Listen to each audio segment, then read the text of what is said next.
Hi guys, it's Mike from Eldorado Guitars, and I am here today on a very exciting day.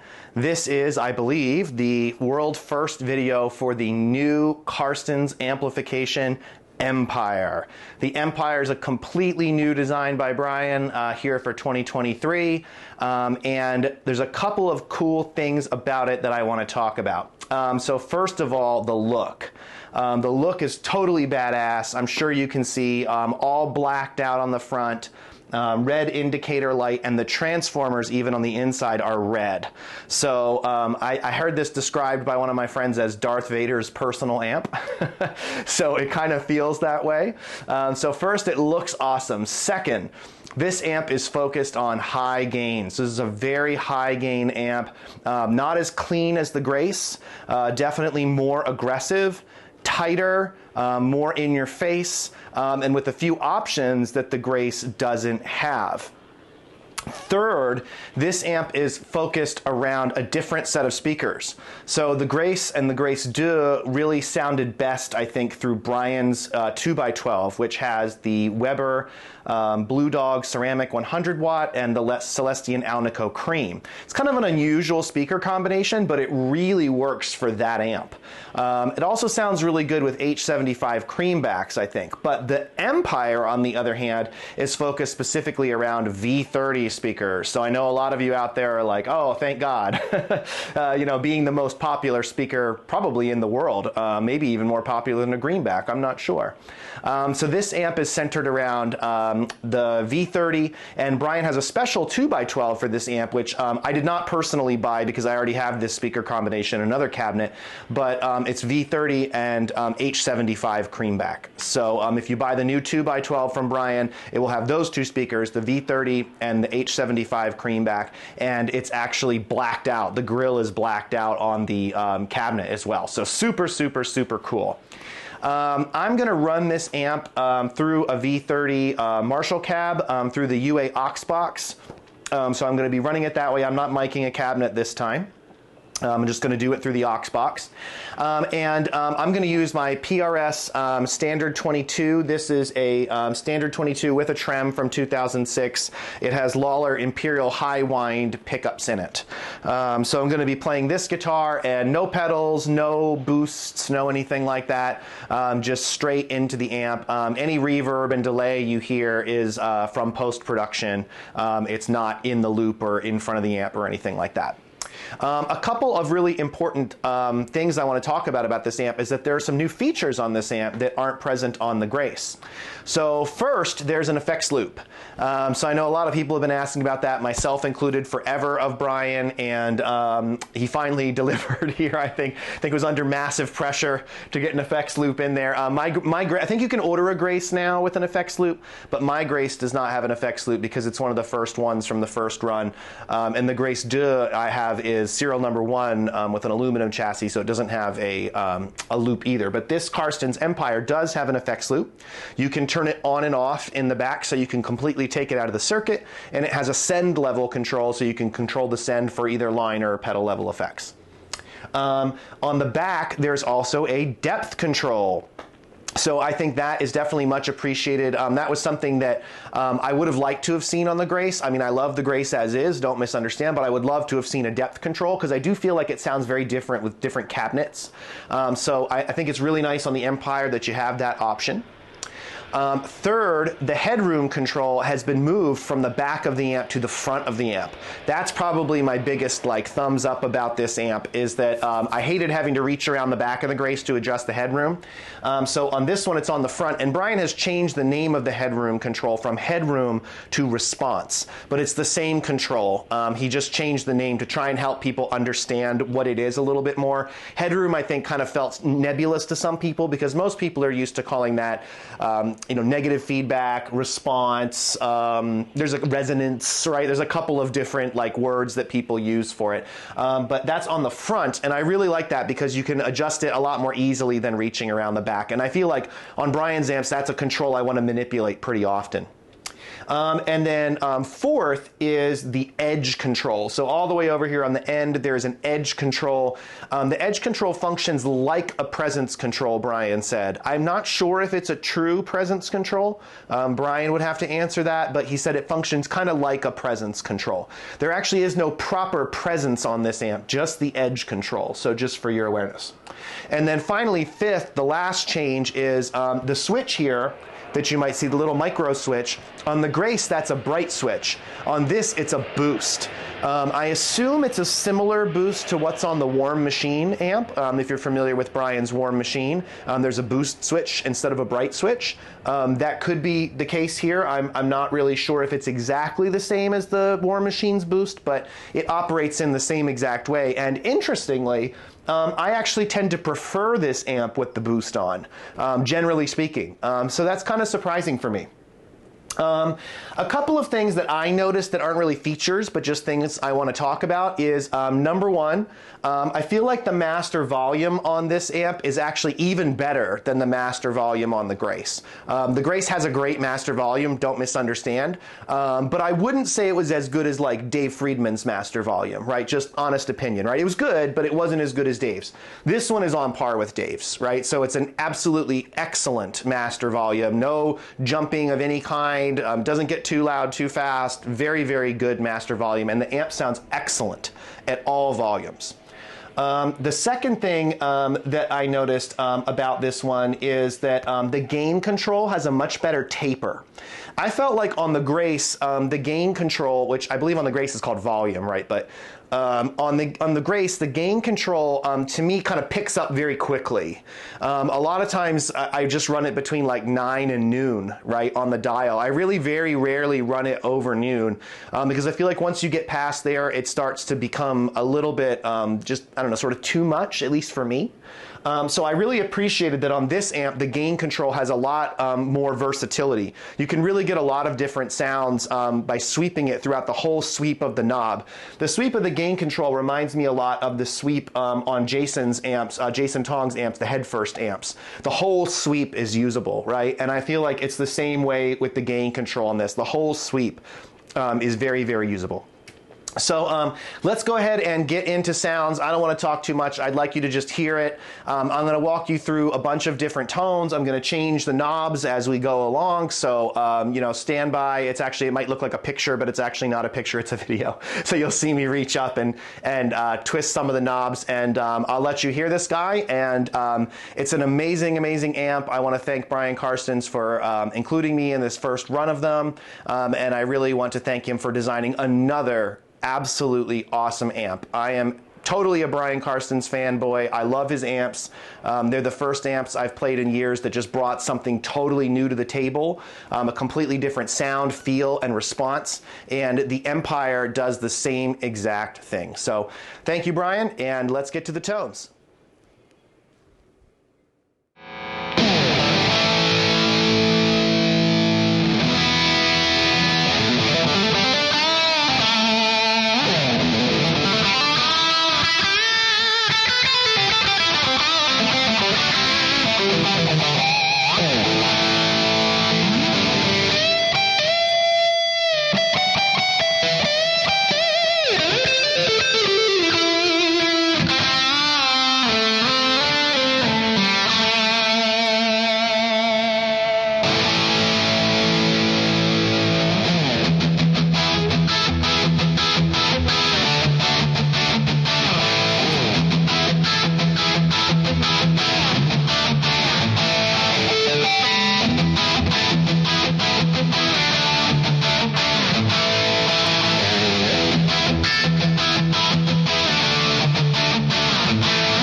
Okay guys, there, you just heard the Carstens Empire for the first time.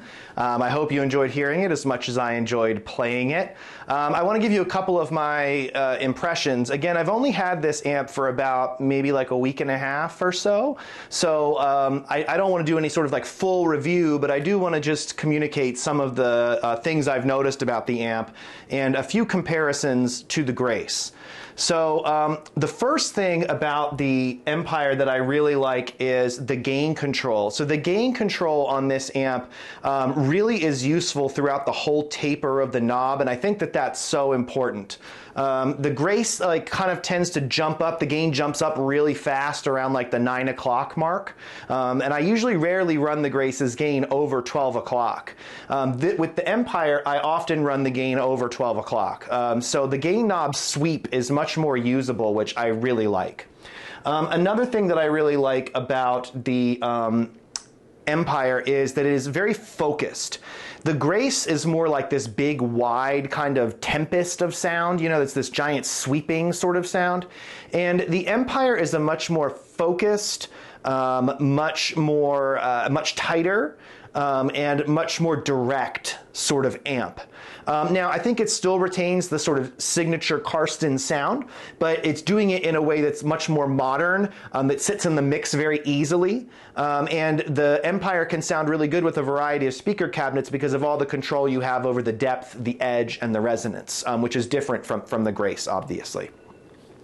Another thing I really like about the Empire is that it sounds really good with your volume control all the way maxed out. And in a lot of the clips there, I was leaving my volume control all the way on 10, which I rarely do on the Grace. The Grace, I pretty much leave my volume around 7, and I set up my bass sound around 7, and then I just bump it up to 10 for solos.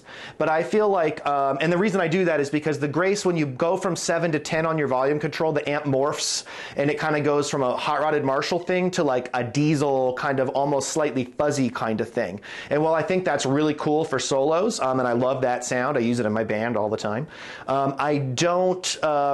it's not a sound that I usually leave on 10 all the time, right? Unless I'm playing some like really heavy riff. The Empire, on the other hand, I think it's not as much of a chameleon as the Grace. It doesn't shift as much. It's kind of more like one steady sound throughout the sweep of your volume knob. It just sort of cleans up, right? Versus the Grace, which is much more of a chameleon. It sort of shifts its entire EQ and feel. The Empire doesn't do that quite as much. The Empire actually gets surprisingly clean though. When I was talking to Brian about this amp, he warned me that it's not quite as clean as the Grace, and I do think that's true, but you can get really great clean tones out of it, as you heard, right? So I do think there are very good clean tones to be had. And then the other thing I really like about the Grace, the Empire, is that the EQ controls are super responsive. The EQ controls on the Grace are definitely very responsive, but on the Empire, they're wildly responsive. You can really get a ton of different sounds by twisting the knobs, and all the sounds are usable throughout the entire sweep of the knob. So I think that that's really important. And you know, one of the things about Brian's amps is when you adjust one control, you may need to adjust other controls. And I found that to be true of the Empire as well, right? So like if you adjust the response, for example, like I'll tell you, if you turn the response up past about like, like 2 o'clock or so, if you push it up really high to like 2 or 3 o'clock, the amp will get much darker. So you'll have to turn up the edge, you'll have to turn up the treble, right? I don't feel like that was as much on the Grace, right? I feel like the Grace was a little bit more, I don't want to say set it and forget it, but I tend to use like the same 2 or 3 kind of EQs on the Grace, like over and over with, you know, depending on different guitars. But with the Empire, I think it really depends a lot as to what sound you're going for. Right? The Empire is a much more aggressive amp than the Grace. Now, that's not to say the Grace isn't aggressive. I mean, you guys have heard the clips of the Grace that are out there. It's a very high gain amp, right? But it has like a dash of vintage flavor. The Empire is just a much more modern amp overall. I believe that this amp is the type of amp that will, you know, compete for, you know, players who like want like 5150s or, you know, super high gain Marshalls like a Skeleton Key or a Bogner, you know, or a you know, a Granifier or something like that, right? This is firmly sits in the very modern, very high gain category, right? Whereas the Grace is a little bit more, like I said, of a chameleon. They can do high gain stuff, but can also do lower gain stuff too. The Empire is very focused on high gain. And then the other thing that I really like about the Empire, and I promise this will be the last thing, is that it sounds really excellent with vintage 30 speakers. I definitely really like that. I never felt like the Grace sounded right with vintage 30 speakers. I always thought the Grace sounded right with Brian's speaker cabinet and with Creamback H75s. Those are the two speakers that I just think absolutely sound best with the Grace.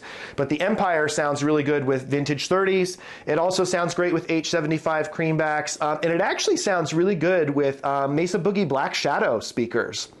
I got some really, really great sounds out of my Road King cab and out of my, I have a Black Shadow 2x12 with an open back. And I don't think open back is the right fit for this amp, but it is very cool to hear with the Mesa Boogie Black Shadows. It sounds really, really excellent. So those are my thoughts, kind of at least initially, you know, a week and a half, 2 weeks. I mean, it is still the honeymoon period, right? But those are my initial thoughts between the Grace and the Empire.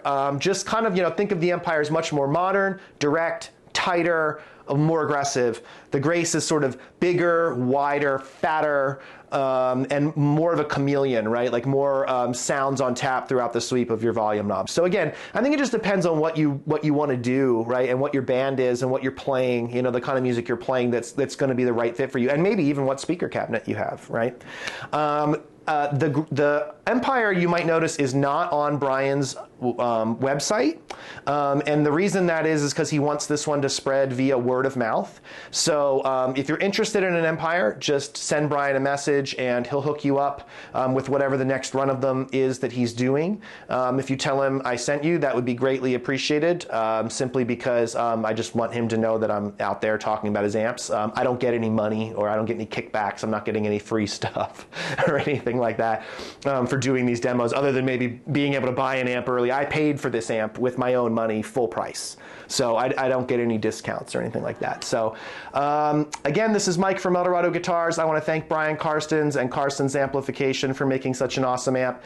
If you like this video, please like and subscribe. It really does help me out. And thank you guys. Again, this is Mike from Eldorado Guitars. Have a great day.